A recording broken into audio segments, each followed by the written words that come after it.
Is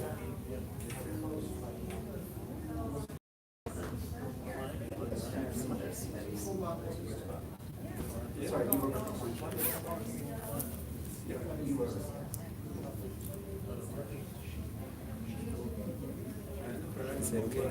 Okay. I will make an announcement now. Okay.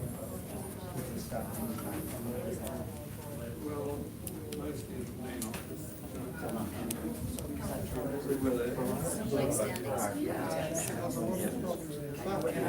Used to be these people there, and they moved. Well, we were across each other. Used to see IBC before that.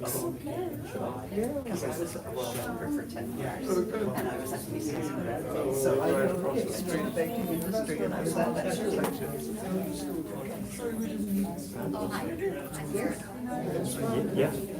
Close. I don't know. Is it okay if he come closer to this? 100%. 100%. Okay. Thank you. Thank you. And My sister and brother.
Yeah, now this is playing. Same song, but she's just learning. Yeah, but that's good to see her. So. People tuning in live, or you just videotaping? They are live video. Great. Thank you. Welcome, live people. Played it for a few times. She did. And then If everyone could please take our seats, we're ready to get started. Thank you so much. Please have a seat. Welcome, welcome, everybody. Thank you all for being here this afternoon. Welcome to our online friends in the UK as well. We have some people gathered here long distance, as well as in the room in person in Richmond, British Columbia. Welcome. God is with us in this place. God's Spirit comforts us. God's presence supports us. And God's love gives us strength. For a human life is sacred. It is sacred in its being born.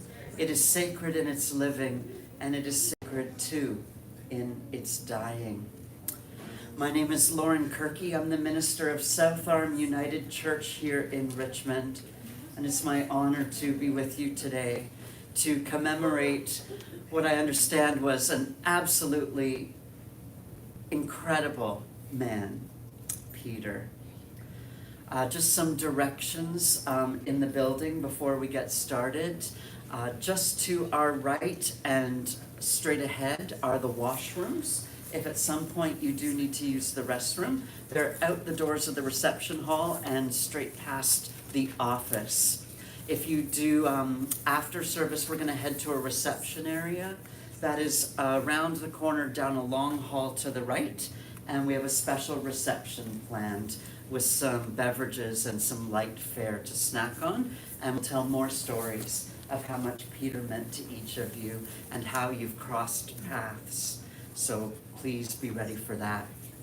We gather today on the traditional, ancestral, and unceded territories of the Musqueam, the Coast Salish, and the Hunkaminam speaking peoples here in what we call Richmond. This has been Indigenous territory since time immemorial. They have cared for this land and know it intimately and completely. We who are not of these Indigenous heritage are guests here, and we come with respect, seeking right relations and reconciliation and justice.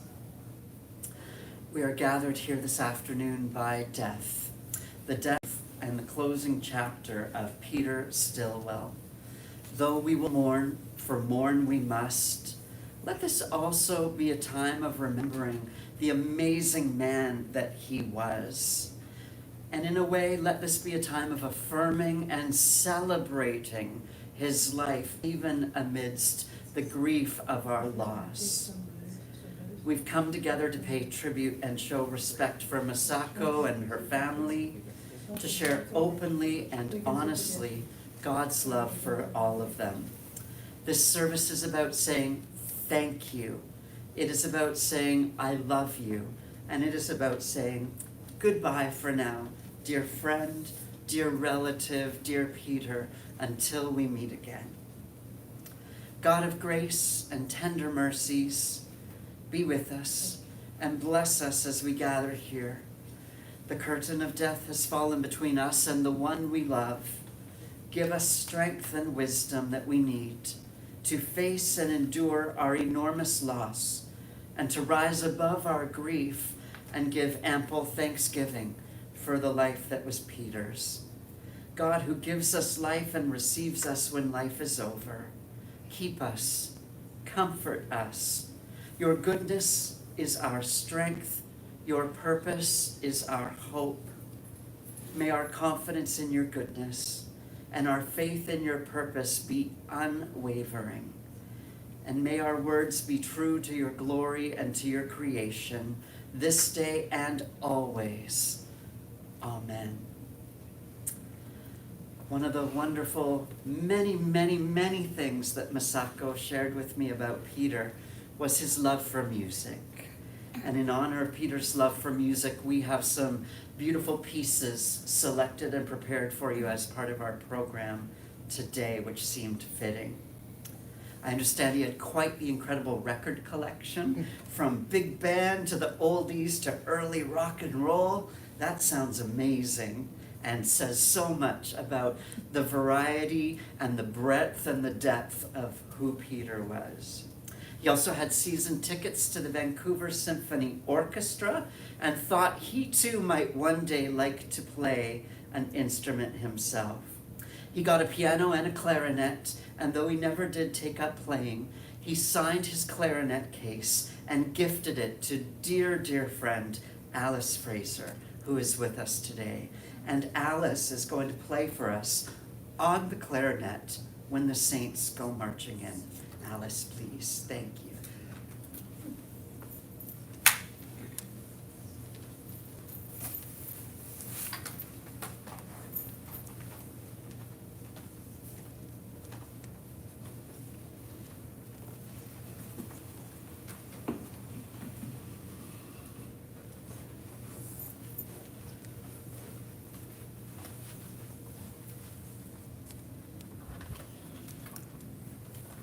Thank you, Alice. Oh, you're for welcome. doing that. I have to tell everyone the story of Peter's clarinet.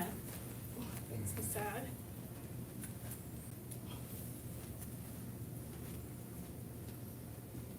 Sorry, I'll just get, this will all make sense to you in 1 minute.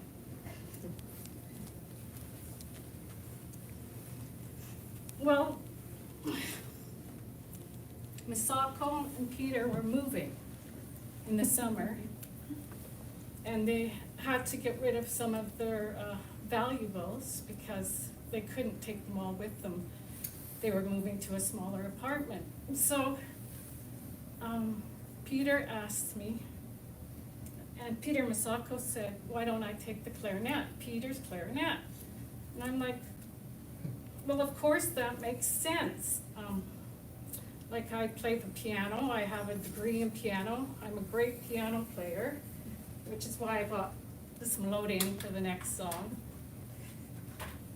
So I says to Peter, don't worry, Peter, I can play that clarinet. I know I can play it right away. because it's gonna be easy for me. So when Peter was in his last month, he requested that I come out and play the clarinet for him. And it's like, oh, well, I'm not sure if I can play it, Peter, because I'm just learning. So I'm gonna try and play for Peter to honor him when the Saints go marching in on the clarinet. If I can't get it right, because it's way harder than I thought to get a sound out of it even, I'm gonna go to my melody. So, I hope I can get Appreciate it. your doing this for us.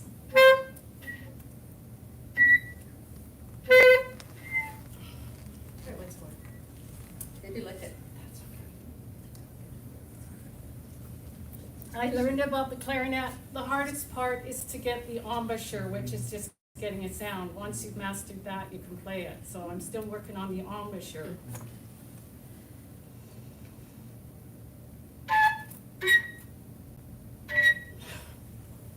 One more time.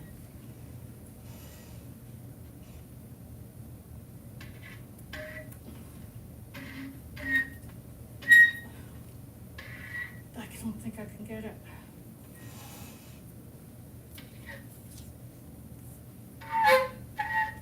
No, I'm gonna have to go to the, oh! Thanks for giving. I told myself, if I can do it, it will be a success. If I can't do it, I'm determined to learn this piece and learn the clarinet until I can get it right for Peter. So, sorry, Peter, but I tried. I think it's wonderfully brave of you to even suggest it, and Thank yeah, I you. really appreciate that. Thank you, I'm sure Peter will But you totally know, all these understand. eyes on, well, I'm sorry, you were saying? I'm sure Peter will understand. Peter will understand, and, you know, having all of us staring at you doesn't help. Mhm. But when you had Peter as the audience, I could do it, you were, you Yeah. did Maybe a song for one. yeah. Yes. You can always play it during the reception when everyone's eating. Yeah. Less pressure.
Just love that. It's an old funeral march. Yeah, Yeah. Thank Well done. you. thank you. And now Alice's partner, Noreen Braun, an accomplished musician in her own right, who has received Canada Council grants and recorded multiple records with her band, is gonna play for us Drift Away on the guitar. And Alice is gonna accompany again on the melodeon. Thank you both. So this is a song I wrote called Drift Away, and it was inspired by the idea of the bird that sings at dawn and has the hope and the faith that the sun will come to warm them. It's a very famous Rabindranath Tagore poem. And I thought that's such a beautiful thing to think about when you're grieving and when you've lost someone, is that the darkness will eventually go to lighter days.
I'm going to really miss Peter. He was a good friend, and I've known Peter since 1990, and we've had a lot of good memories, good gatherings. When I worked at East Lawn, that's how I met Peter and Masako, and so I have lots of good times. And the past decade, we've had a lot of times going out for lunches and going around. So he's a very gentleman. He was a gentleman and very kind, and he has a special place in my heart. So. And you also played that tune for us before at Peter's passing. Brother Peter's funeral. Mm-hmm. I can't remember if you did that for Nancy too. No, we did. Oh, the another one. yeah, Vera Lynn too. Yeah. Oh, okay. Right. Yeah, it was an honor. But- Thank you for asking us. Yeah, yeah. No, the Drift Away was lovely. Yeah, thank you. Yeah. Thanks so much. Yeah, thank For sharing your gifts and your song. Oh, you're welcome. Your hearts with us. That was absolutely gorgeous. What a talented household. Oh my goodness. The house is so filled with music and love. Being present here today, both in person and online, you live out something incredibly special and beautiful and unique that happens when a person takes their last breath on earth and gets their wings. A variety of people whose lives they impacted come together. Sometimes you know each other, but more often than not, you don't, because people come from different areas of that person's life who would otherwise not have crossed paths. You come to share stories of how much that person meant to you, share moments of your time together that enlighten us, delight us, help us to find joy and cry tears of happiness amidst the sorrow, and really draw us together somehow in the human experience of all that life offers and how much they meant to you. In full transparency, unfortunately, I never met Peter in life, but through Masako and each of you and the stories I've already heard, I feel like I have a wonderful sense of who he was: engaging, intelligent, adventurous, considerate, loving, generous to those he loved and cared about. And what a sense of purpose and a desire he had to feel needed in this world. And indeed, I believe he was, and fulfilled that beautifully through all I've heard and understood so far. And by your presence here today, you demonstrate that to be such. We have a few people here today who have been pre-selected to share some stories and shed some light on their experience of Peter. I'm going to start with Maxine, please. Maxine Leask is going to be the first to share some memories of her time with Peter.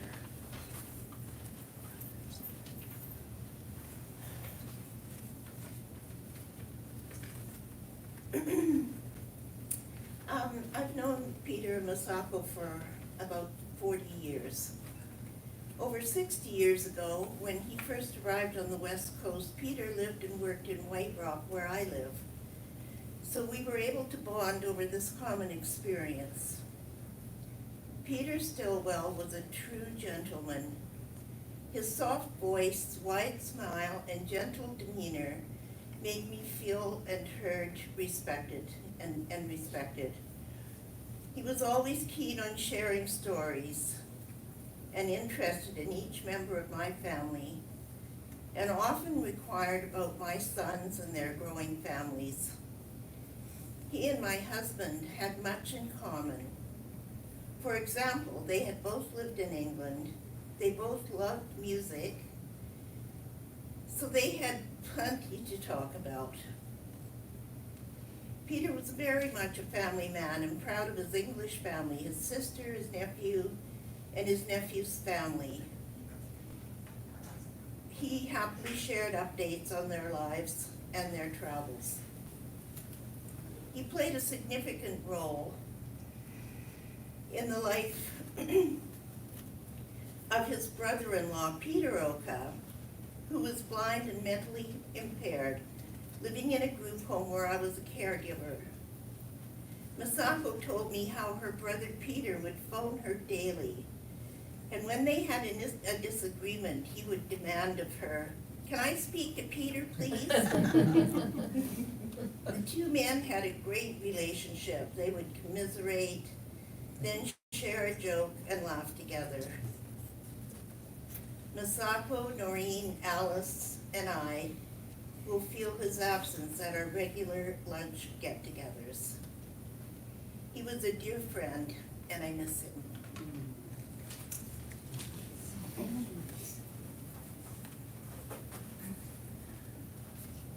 And now Rod would like to share some words about his experience of Peter, a colleague from CIBC.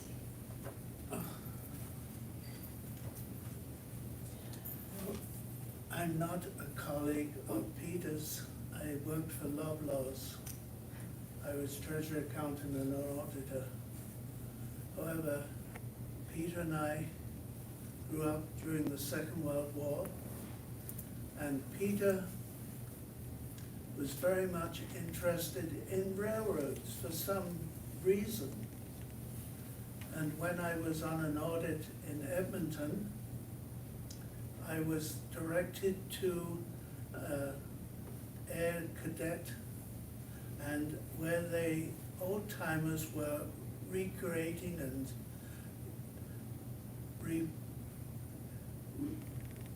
making the old airframes new. It was quite a craft, and while I was there, a gentleman came up to me and said, "You have an English accent. Where are you from?" And I said, "I'm from Maidstone in Kent." "Oh, are you? Well, I must tell you, after being up in the air, when we came down to try and find our airfields, we would find the rail line from Ashford to Tunbridge, which was 20 miles straight across Kent, and we turned slightly northward, going across Sevenoaks, Westerham, where Chartwell was, where Churchill lived, to Biggin Hill. And then if you turned slightly to the east, you came to another airfield called Westmorling. And then another turn, you came to Maidstone, which directed you back to Detling Aerodrome, where my father served before even war was declared. So Maidstone and Peter, we sort of had a common thing, but I didn't know Peter. My wife went to the branch at Hastings and Granville to buy Canada savings bonds, and Peter was there looking after her, and some months later I journeyed down from Burnaby and met Peter, and of course the first thing he said, with my accent, "Where are you from?" And I said, "Well, I was born in Maidstone." And he more or less, sat down in his chair again. And he said, "Well, I worked there as a young man." And I said, "Well, it's nice to know you, Peter." He said, "I worked in the big banks in the high street." And he said, "I also traveled by motorcycle from Ashford to Maidstone every day, because just after the war in the late 40s, there were not a lot of vehicles on the road.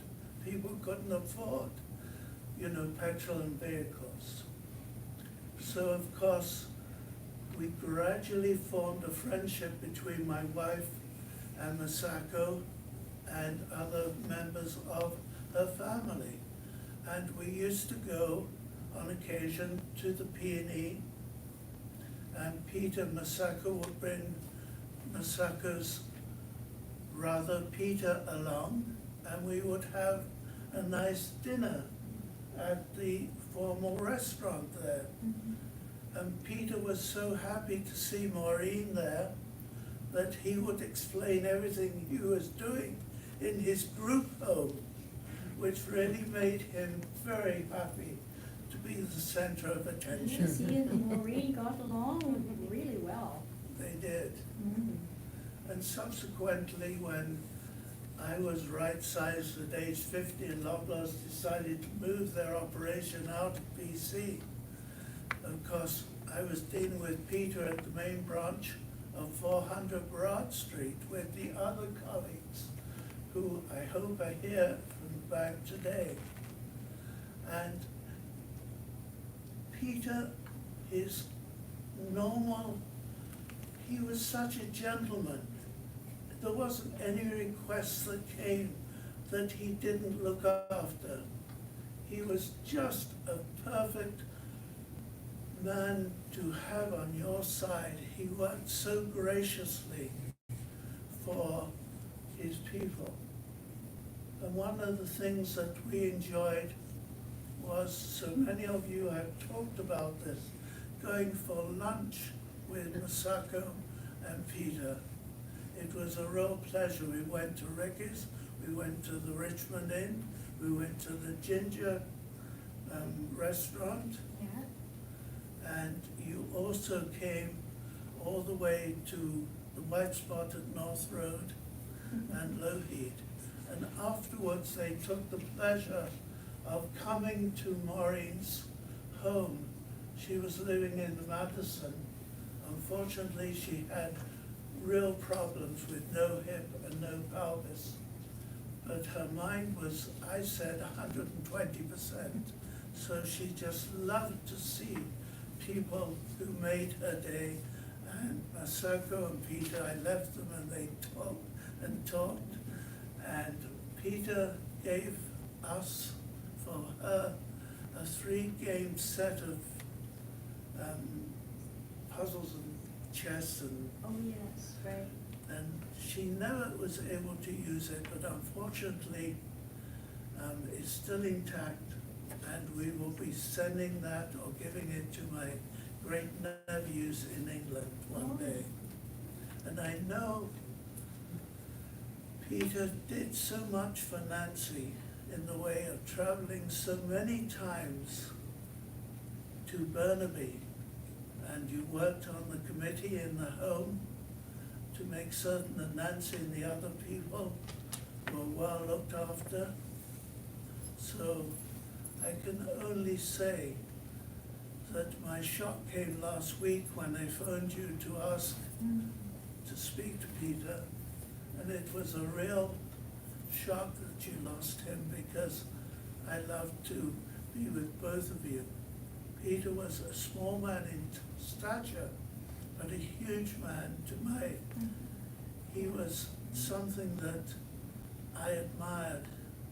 I mean, we really will miss him, and may he rest in peace. And thank you, Masako, Oh, for wow, that was everything. lovely. Thank you so much. You're more than welcome.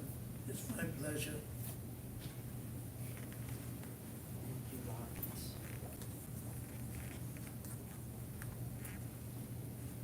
Dear friend of Peter's named Eric Wilfhausen wanted to be here today, but unfortunately had a medical appointment down in Seattle that was hard to get and couldn't be changed, and was really sorry that he couldn't make it, but he sent along what he wanted to say, and it's a real privilege for me to read Eric's words for you now.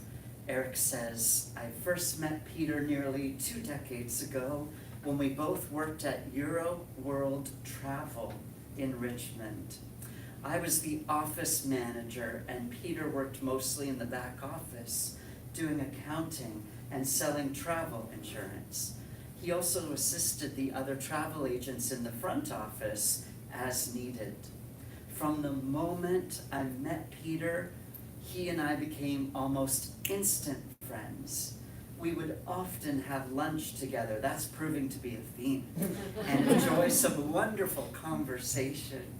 Peter was born in England and I was born in the Netherlands, so we did not need to search for any ice-breaking topics to ever start a discussion. We already had so much in common, especially since we both started our lives in Europe. We also shared a deep interest in geography, and in particular, paper maps. Quite often we would both get excited about a new map that either he or I had found.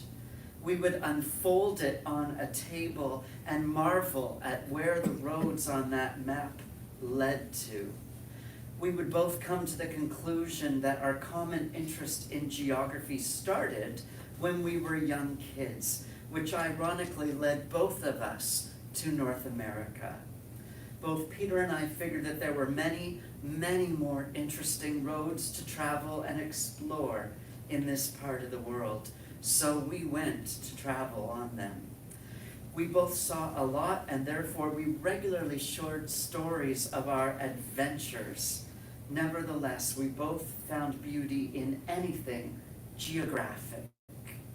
Although Peter and I have completely different personality types, in our private conversations, we would sometimes discuss the different people that we had worked with. It seems we both liked and also disliked the same people. Peter was a perfect British gentleman. He would remain calm in any situation that would arise in the office. And although I handled things in a professional manner, I was much more outspoken when the time was right. Even though Peter would handle things in his own way, I knew that he would usually agree with me because we shared the same principles, and it was a real testament to our friendship. Although Peter was more than 25 years my senior, I often felt that I was his big brother, and I sometimes needed to look out for his best interests in the workplace. Peter was always eager to lend a helping hand to our colleagues, and you could see that some people were taking advantage of his extreme kindness.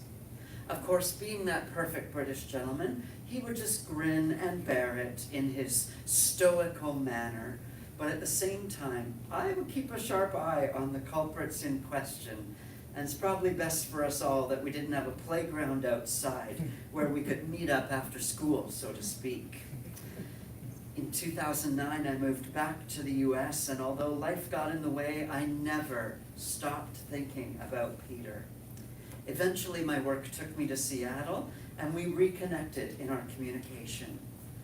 Whenever I came up to Canada, I would meet with Peter and Masako, and we would share a meal, go for lunch, you got it. Catch up on the latest happenings of our lives. Over the past few years, I knew that Peter was battling some health issues, but again, he was always projecting an upbeat and positive spirit throughout his courageous battles, and stayed ahead of several of them. When Peter's most stubborn illness yet started to take its toll on him, I knew it was time to get close to my friend. Last month, my instincts were telling me to go and see him, and I did. I visited Peter and Masako with my good friend Joan, and we all shared a wonderful day together. Peter was lying on his bed, and although he was in pain, he was fully engaged in conversation, just like I've always known him to be. We laughed and talked and ate lunch on top of the bed with him, and it was a memorable day I'll never ever forget. When we finally left Peter and Masako's place to go home, Peter got up from the bed and walked us to the door. When he went to shake my hand goodbye, I said to him, I know this isn't very British, but I don't care. And then I grabbed his head with both of my hands, gave him a big kiss on the left cheek. Unfortunately, I received news from Masako less than 2 weeks later that my dear friend had passed away. When I last saw him on that memorable day, I never thought he'd be gone so quickly. I do not think I can read these memories of Peter out loud without getting emotional. Even me, the minister, is getting emotional reading them. So I apologize for not being there with all of you. My last memory of Peter was that he was suffering, albeit quietly, in pain. But he still managed to converse, to laugh, to eat, to dress up smartly for his visitors, and even walking us to the door for his final handshake goodbye. I'm very sad that Peter has left this life, but I am sure that he will have new maps to show me when we finally see each other again. Goodbye, my dear friend. You were a perfect gentleman, British gentleman, right to the end. Your friend forever, Eric. Isn't that beautiful? Powerful. And finally, I'd like to call up Peter's nephew, Benjamin Eaton, to say a few words on behalf of the family.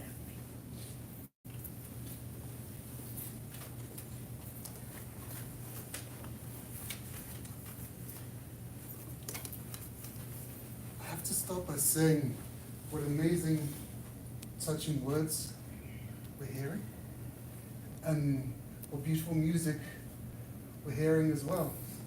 And I have a little story about the clarinets, Alice. I think you were very, very brave. Because I used to play a lot of saxophone, which of course, the saxophone is a little bit like the clarinet. It's a reed instrument, right? An embouchure is everything. And I remember 20 years ago on a visit to Uncle and Auntie, Uncle had his clarinet and brought it out, and I said, oh, Uncle, would you mind if I have a go on this? Because of course, you know, I play saxophone, so I'm sure I could play the clarinet. And it was, I couldn't get a noise out of it. I mean, so I think you've done very well. Yeah. So, and you know, so yes, my name is Benjamin Eaton, and I'm Peter's nephew, Peter's only nephew, and Peter is my only uncle. And I was blessed to have Uncle Peter. I may not have been the bestest of nephews necessarily, but I was utterly blessed to have a wonderful uncle. I think you were the best of nephews. My uncle was certainly the best of uncles. And it really is an honor to be able to stand in front of you and share some loving words and memories of Uncle. I remember, the first time I remember Uncle was 50 years ago, when I was 3, when Uncle and Auntie came over to visit my father, my mother, and myself when we lived in Germany. And I remember there was a summer's day when we went outside, we went into the woods or into a field, and we had a picnic. And I remember after the picnic, Uncle and Auntie put me on the picnic blanket, and they held the corners of the blanket and they bounced me up and down. And that was kind of fun, right? But then afterwards, I remember, I wasn't too terrified. Afterwards, they put me down, and the other memory I have of that day was they picked up, I don't know if you call them buttercups in Canada, but in Britain we call them these yellow flowers. And they put I remember this, they put the flower under my chin. And I remember Uncle saying, "Do you like butter?" And I was only 3, but I thought this is very strange. That's quite strange. But what I do remember was, I think the day after, or a couple of days after, of course your memories at that age are somewhat fuzzy, right? But you took me to, you plural, took me to an old toy shop. Of course, you know, you're going to remember toy shops. And you bought me a boat. And that was very nice. And so I continued really for another 50 years, I would say. Not necessarily in terms of blankets and buttercups and boats, but I would say the behavior, so the gentle fun that Uncle has, and the loving kindness, and I think, yeah, the generosity. The generosity, and it's as much for you, as it's as much a trait of you, Auntie, as well as Uncle, I would say. But I was very lucky for that. So I think Uncle inherited these traits, this loving kindness, this gentleness that we all talk about, and this generosity that you talk about as well. I think he inherited it along with his patience. I think he inherited these behaviors, these traits from his mother and his aunties back home in England, because they were very similar. But as I grew up, I learned to admire Uncle for many other things too. So, for example, I admired him for his resilience and his independence. As many of you have already mentioned, he grew up in England during the last big war, during the Second World War, and afterwards. And I think as a small boy, I don't think life was necessarily too easy for him, because I remember Uncle would never really talk about these things, but I remember my mum and my grandmother telling me stories that Uncle's hip was not very good when he was a very little boy, and he had very major surgery, and it took him a long, long time to recover, and it must have been very hard. And I also remember, Uncle told me, also as a young man, he spent a long time away from home, living with another family. And I think that must have been very hard for him to be so far away from his mum. But I think as a result of this was really the source of his stoicism, and his resilience and his independence that we talk about. And I admire these things very, very much indeed. Later, I remember being told when he was a young man in the 1950s, as you're mentioning, back in Kent. He was back home with his family in Kent by this stage. He was a young man, and he used to race around the countryside on a scooter to get to work, or generally at the weekends he was part of a scooter club. And you talk about his music collection. I kind of imagine this as a sort of the beginning of his record collection, you know, that's sort of rock and roll and whatever. But clearly he was relishing his independence and his sense of adventure at that time. And I think this is, and I remember from the stories he used to say, this is the beginning, the essence of the reason why he came to Canada. It was his sense of adventure that brought him over here. And he was, like a number of you who came over from England, he was that final generation who took a ship to sail across the Atlantic, to emigrate here, to emigrate from the old world in Europe to the new world here. And he told me about that. And he told me about going across Canada in a train from one side to the other. It sounded like a big adventure. All the way to BC, and can you imagine, well, I know some of you know, can you imagine what was going through his mind when he was doing this journey? Being anxious, being excited, and all these things. I think he was very brave to do this. But again, clearly, this sense of resilience and independence and adventure kind of rubbed off on me, I would say. So he was an inspiration to me on my global travels. I've traveled a lot. I like maps as well. I think Uncle has inspired me in many of these different ways. And throughout his life, he's always taken photos of the places where he visited. And you can very much see or get a sense of his excitement when he first arrived in British Columbia and Vancouver at the end of the 50s, the beginning of the 60s, because he has so many photos of Vancouver and BC and the various towns where he used to work, like Revelstoke. He has so many photos of these places, and you get a real sense of the excitement that he had when he first was over here.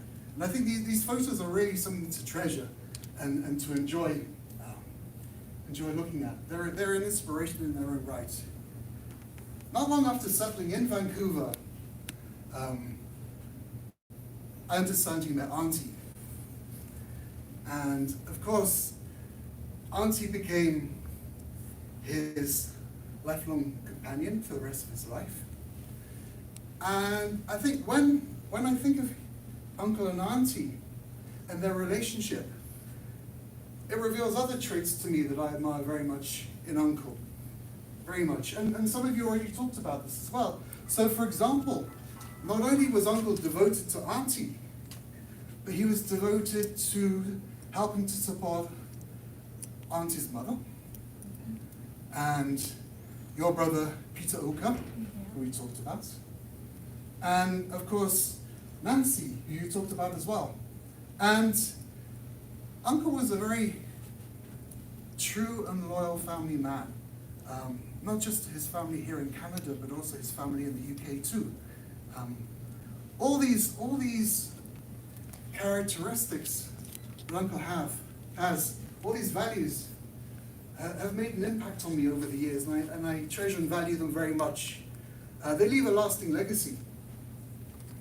And going forwards, I can only try and live these values myself going forwards, and also I hope to impart them on future generations like my son as well. So these are the things I remember very much about Uncle. Of course, there's so much more that I could say about Uncle.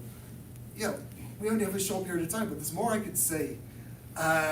Lots of little memories here and there. So for example, on various visits when I came over to visit Uncle and Auntie, the not infrequent trips we had when we sneaked out. Auntie didn't know. When we sneaked out at lunchtime to find some German restaurants in some area around Greater Vancouver, because there were a number, and Uncle knew where they were, and we would have very tasty, large, greasy schnitzels, and that was really fun when we used to do that. I don't think you knew Auntie, so shh. Oh, that was wonderful. So, I've got to say, Uncle has made a lasting impact on me, and I do treasure his values and his memory very much. And I will miss him greatly in the years to come, as we all will.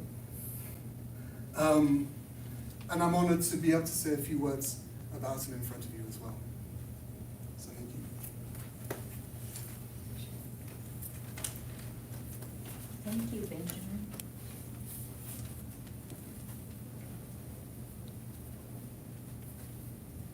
How proud he must be of you, and of all of you who crossed his path.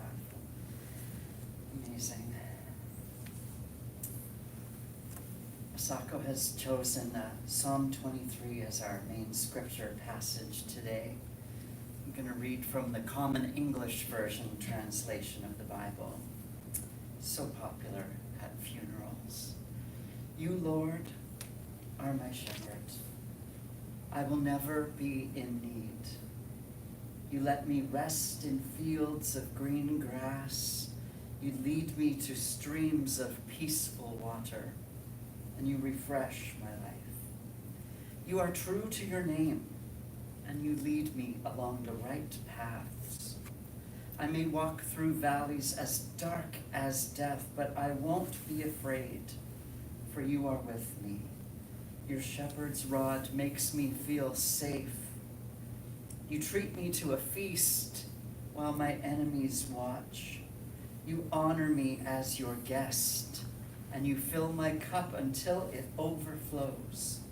Your kindness and your love will always be with me each day of my life, and I will live forever in your house, Lord. 23rd Psalm is one of the most famous passages in the Bible and is certainly popular at funerals, and for good reason. The text opens with God as our good shepherd, a shepherd who leads us to fields of green pasture, which continually nourish the sheep. Those fields of green pasture are rotated so as not to decimate one area of the earth and of creation, but to responsibly care for both the land and the sheep. After being fed, the sheep are led to still waters where they can easily be quenched and filled. Perhaps even more important than food and drink alone, the Good Shepherd guides and protects the sheep from predators, which are all around out there in the wilderness. The sheep follow and are utterly dependent on the shepherd, and the shepherd does not let them down. The shepherd's namesake and reputation are on the line. The shepherd knows them intimately and completely, each and every one. The shepherd feeds them, ensures they get plenty to drink, and protects them, thus caring for all their needs as a loving caretaker does. In the Christian tradition, this is our imagery of God, the one who knows our name, who knows us intimately and completely, who knows our personalities and our movements, the one who deeply cares and guides us and shepherds us and always wants the best for us. As the song progresses, there's a dramatic shift in the relationship that happens. I don't know if you caught it. Suddenly the psalm is no longer talking about sheep, but is talking about us being guests at a great banquet table. The psalm closes with these words of great comfort. Your kindness and your love are ever with me, and I will forever dwell in the house of the Lord. this God of love who created us, who redeems us, who sustains us, and who loves us to the core. In the shepherd's care, we are completely known and protected and provided for and loved. The promise of Psalm 23 is that even in the desert, there are green pastures and still waters. Even in the darkest valleys, our guide is there to protect us and defend us. And at the conclusion of our journey, our guide arranges a reconciliation with even our enemies, including the enemy of death itself.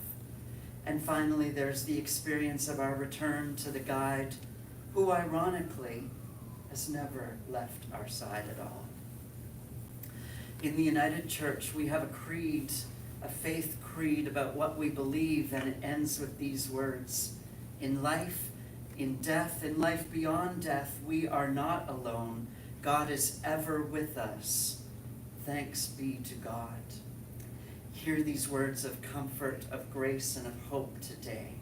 In life, in death, in life beyond death, God is ever with us. We are not alone. The great shepherd who created us, redeems us, and sustains us is ever with us, ever for us. Thanks be to God.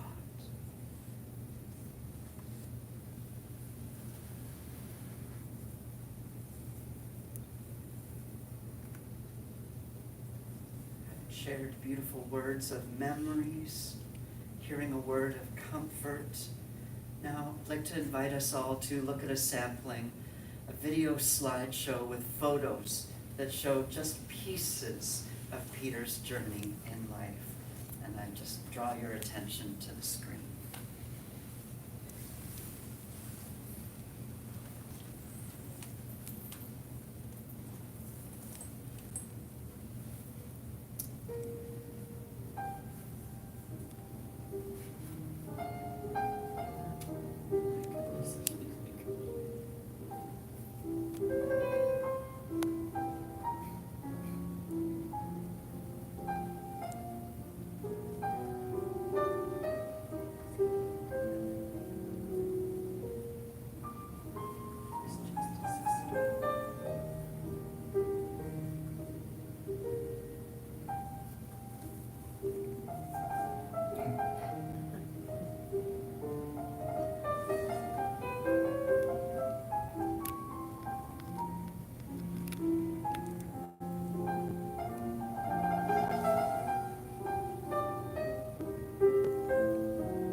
slideshows are always such a beautiful part of the service.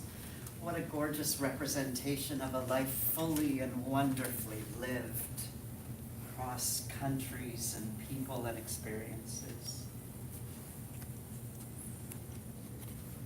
Into your hands, O merciful Savior, we commend your child Peter. Acknowledge, we humbly pray, a sheep of your own fold, a lamb of your own flock, and a son of your redeeming. Receive him into your arms of mercy, into the blessed rest of everlasting peace, and into the glorious company of the saints in light. Amen. As we draw close to the close of our service time today, I'd like to invite us to join together in a song, the final song of our service. And Masako has chosen When I Went Down to the River to Pray. And I hope some of you recognize that.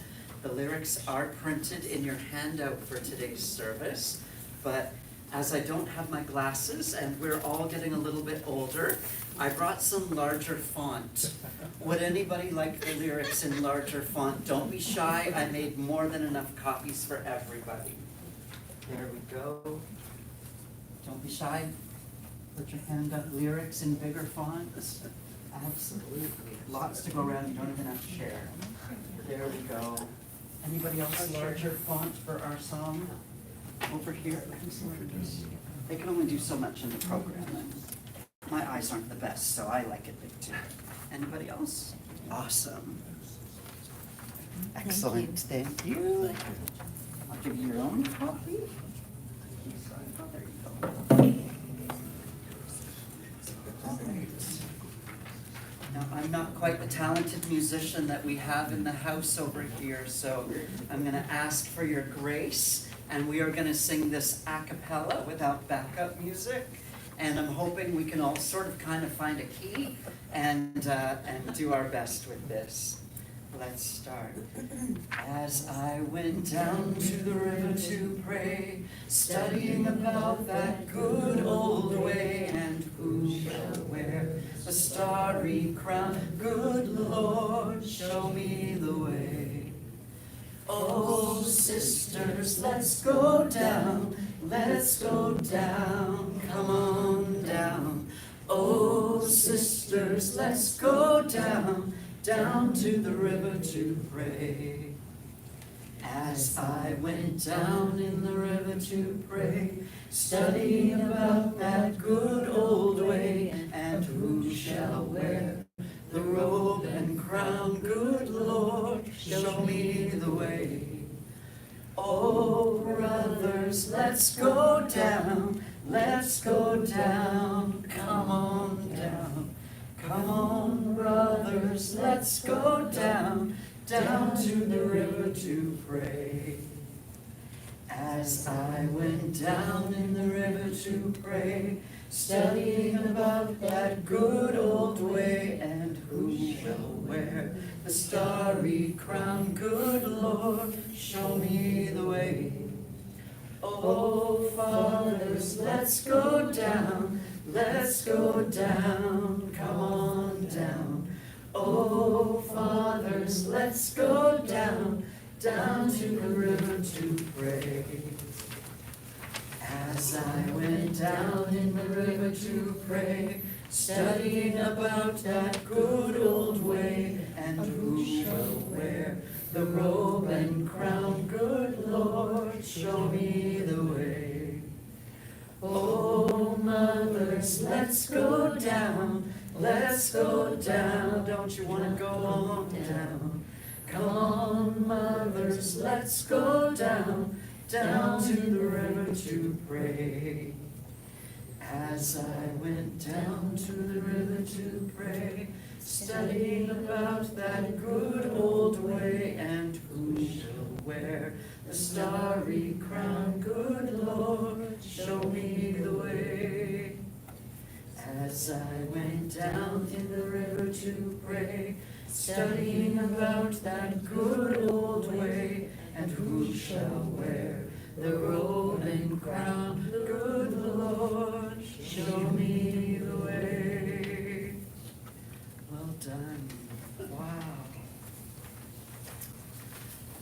Blessing on our hearts and on our homes, the blessing of God. In our coming and in our going, the peace of God. In our life and our believing, the love of God. And at our end and our new beginning, may the arms of God welcome each of us and bring us all home again. Amen. Thank you all for being here for today's service and for participating in your various ways.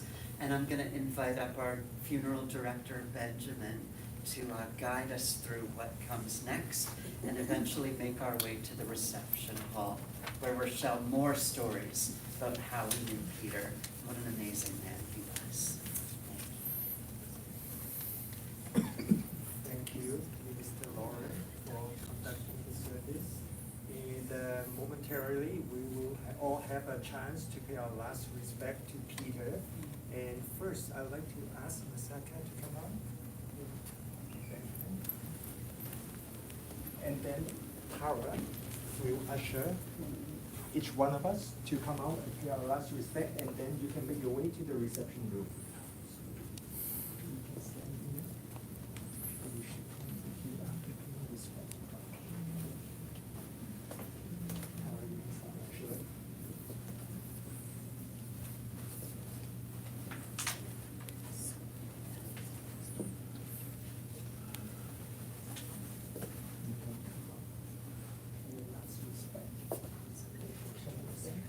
Thank you so much for coming. Hopefully we can have a chat in this afternoon. Hello. Thank you for words. Yes, we will have a chat in the reception. I'm Ken. Wendy is husband, Wendy was the sister.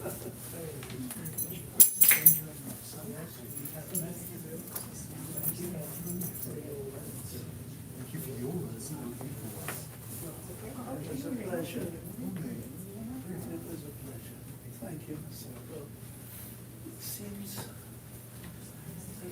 can't believe that he's resting so peacefully. That's what I think when I look at him. Thank you so much for coming. He is at rest. Yes, Great, thank you. Thank you so much.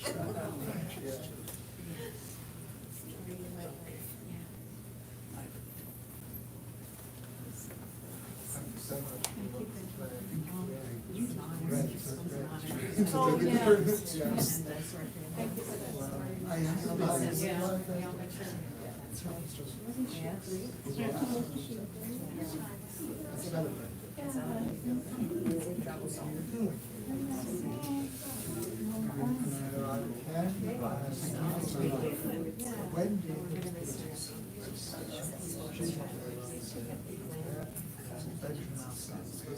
Thank you so much.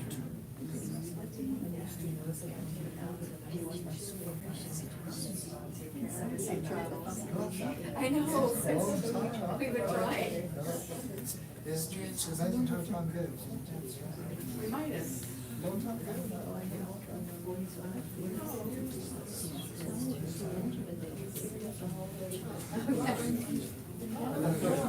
We're back. The box is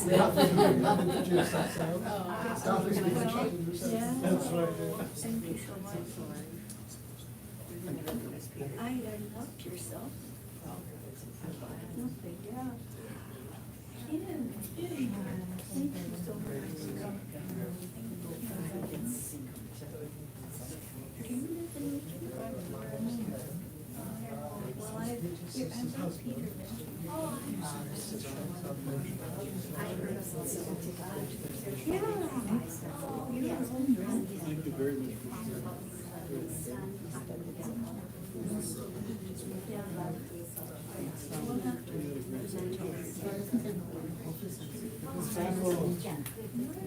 What's the meaning of your name? Yes. Nice to meet you. I don't know if it seems kind of, there's a couple of names. It's supposed to be something like, what can I say?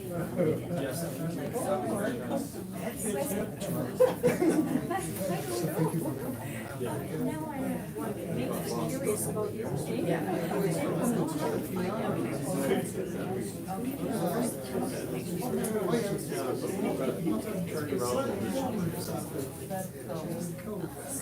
Nevertheless, you're here.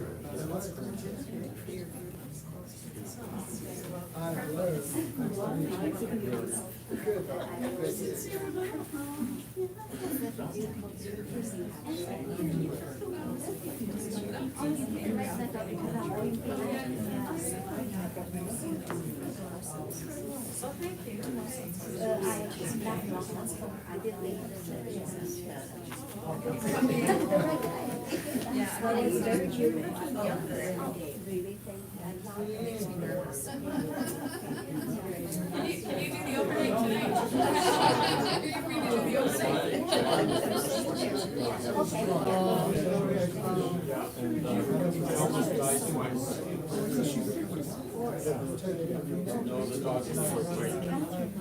Yeah, of course.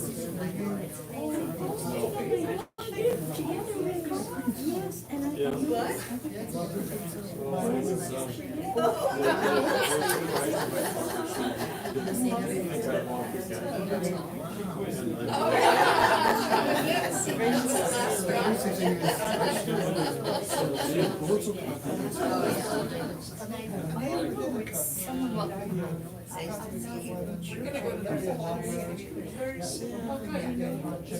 Okay, tell us what it's good.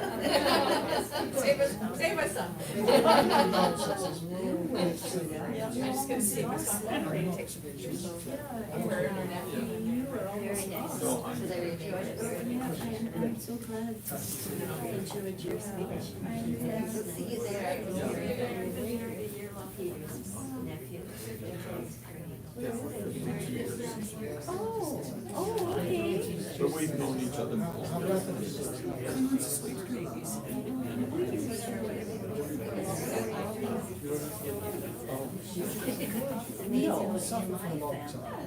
What a difference.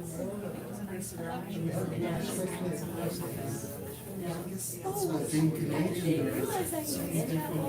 people from here, you know.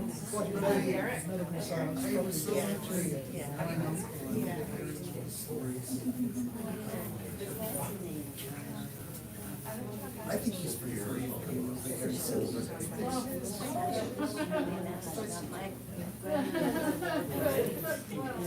I find change one thing though.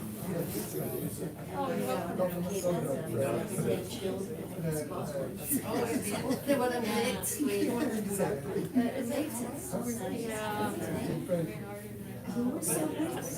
Not everybody says nationality.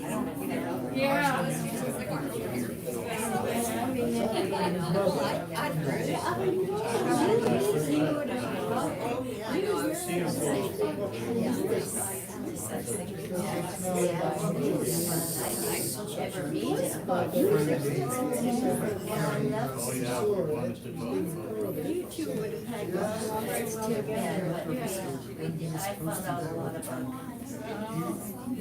When he leads around my son, his troubles to I know, I can hear that. It makes life. It's not used to everybody. It's only about the sports you play about. Oh, yes.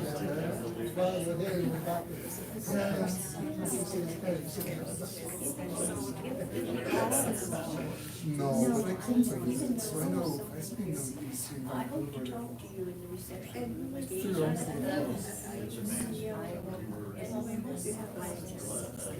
We both have our stop. And then I start. That's okay. Well, you have to keep up your strength, let's put it that way. Well, it's nice, because everything was well. Yeah, so, yes, you've been, you and Audrey have been such a Okay.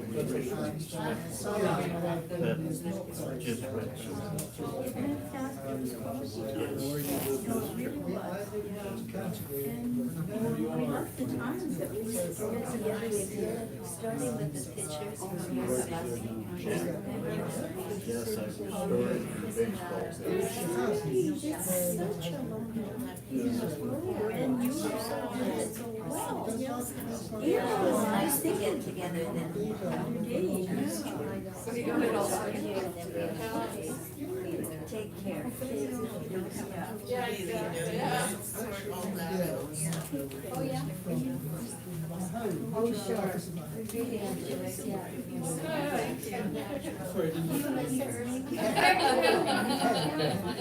Thanks, everybody.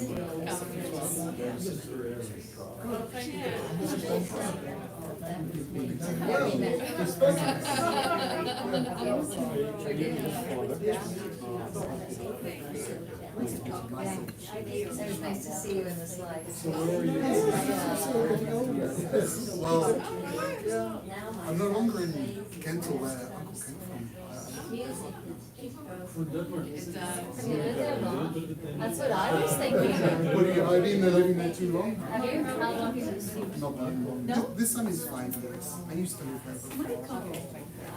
I'm sure we met. But you realize, Uncle, I didn't say that. To me, Uncle I visited my sounded son. Canadian. But then he told me to Canadians he sounded, Once or twice in my Yes. life. did he sound English to you? Yes. But I'm very good. Yeah, I told Catherine. For me, I thought it when was he's been here for 50 years. Very good. But when he goes okay. Yes. I haven't heard that term. Yeah, that's a good one. Yes. It's a Well,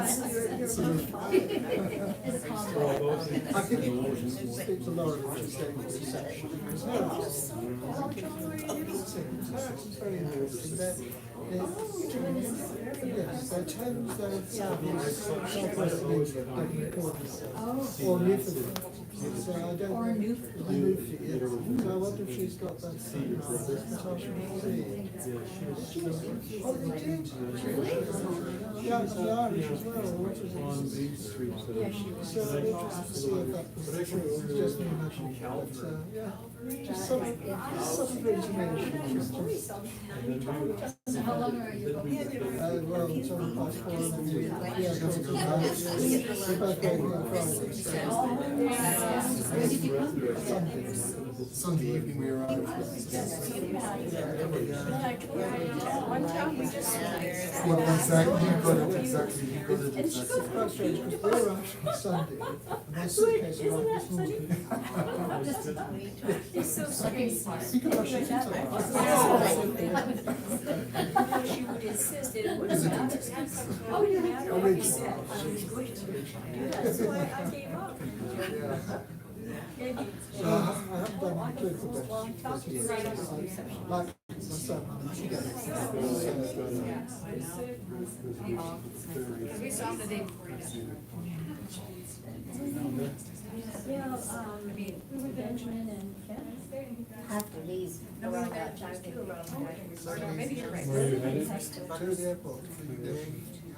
You gave such a wonderful talk. Wasn't it? Great. Yeah, it was really beautiful. Very respectful. Yeah, Thank you so much for hospital. everything. No, I met her at the hospital, then I took her to pick up her husband. Yeah. And it didn't out. Oh, yeah. Because we photos. yeah. Oh, that she made for Nancy? Yes, and I had it around so long. I made sure that it was out and then wouldn't forget it. Aw. So I want you her to. What's also called the same letters on her. I did tell her when Nancy was, you know, Is that what failing. you see My for you sister too? made Does she know?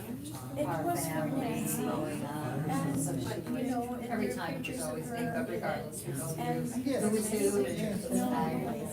and I would like her Of to course, have because I remember I it. just bought the football. Yeah, we have made sure that it's safe. Yeah, good. Sometimes these things disappear in the hole, and you think, what happened to them?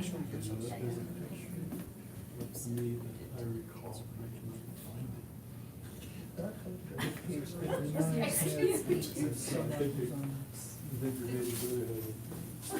I have some of mom's albums, so, yeah. Anyways, yeah, Oh, safe so- travels. Very nice to meet you. So, well, I hope we'll see you. Yes.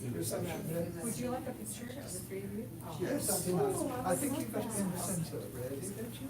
Oh, okay. Would you like Peter to be in the image as well? Yes. Yeah, shall I? If I'm I'm sorry. You okay then? I can get both of that, the picture and Peter. You don't sing. I'll take a few. So 1, 2, 3. Thank you. 1, 2, 3. Sure, and I'm gonna do a wide angle. I was saying that one thing, I was trying to pick saxophone. Oh, yeah, they're close. See you there. We'll see Yeah. the reception. It's at number 3 Road and Stevenson Highway. It's called South Farm United. It's a main church and then there's a heritage church on the back and a big piece of. Okay, one of us has to. I know it's, Oh, this way, one more, sorry, I had one portrait. No, no. Great. Noreen Alice, would you like a photo too, Auntie? Sure. Oh, sure, yeah. Can I use your Yeah, phone, is that absolutely. all right? Yeah. And then it's, yeah. It's not me, or Maxine, you want to join us too? Oh, Maxine, of course. Sorry. In the photo, what? This was sent out live, was it? Because my wife is in England, so I hope she's received it. We had 10 languages. Yes, so it should be right. But is it also recorded? This is right, right. No. This is live, Yeah. and the file will be there. Okay, good. So if she didn't get it for any reason, we can get the file from you. That's very good. Thank you so much. Thank you. One more? One more for luck. That's good. Thank you. Oh, thank you so much for the thinking of that, Noreen. Yeah. Very interesting. This is nice. Crystal Rotors from the No, my heritage is Irish. Yes. So, Did I have a bit of an accent in there?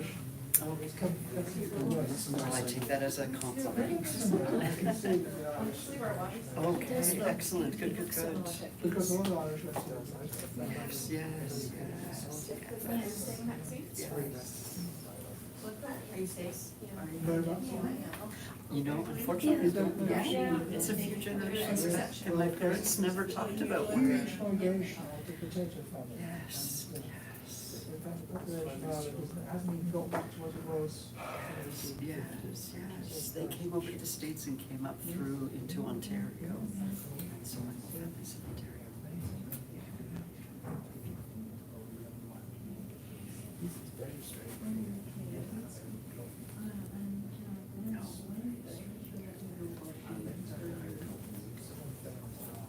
Of course, of course, yes.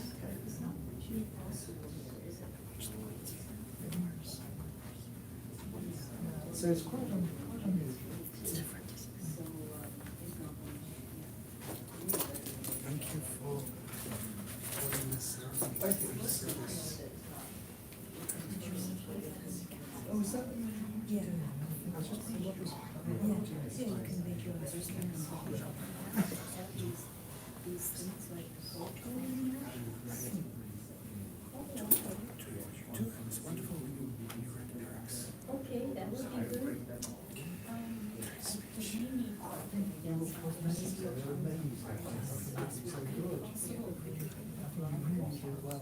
Yes, you have. I'll let her know. That's it.